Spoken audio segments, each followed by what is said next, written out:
Hey YouTube, just had something on my mind. Left a four-system service call where the customer had complained that they had ridiculous electric bills.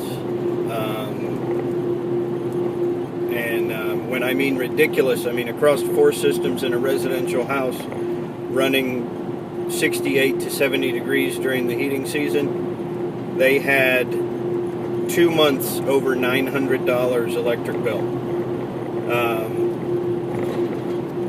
So my question in regards to this specific service visit is more along the lines of whether or not you would even bother offering the price of repair without maintenance.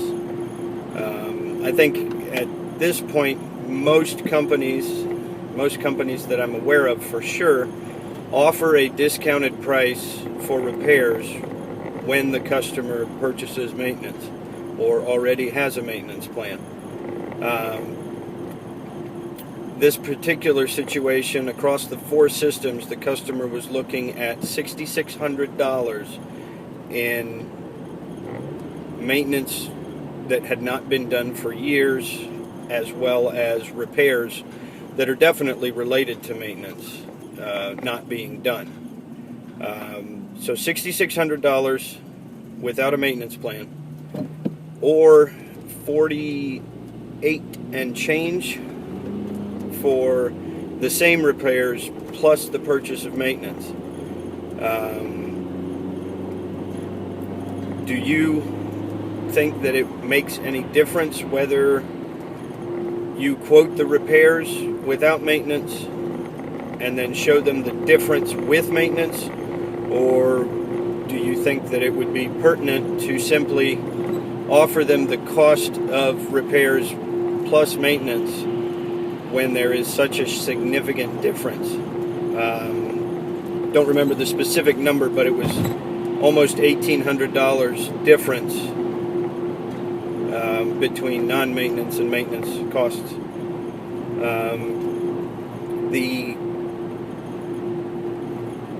cleanings of the system as non-maintenance items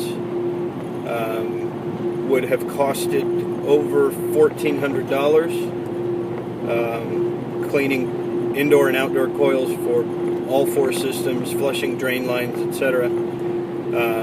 Whereas the maintenance agreement for four systems for a full 1 year maintenance plan was only $625, which is a savings of $800 roughly. So what do you think? Would you bother even offering the cost of repair without maintenance when there is such a huge difference between the two? Let me know in the comments, and I look forward to reading them. We'll see ya.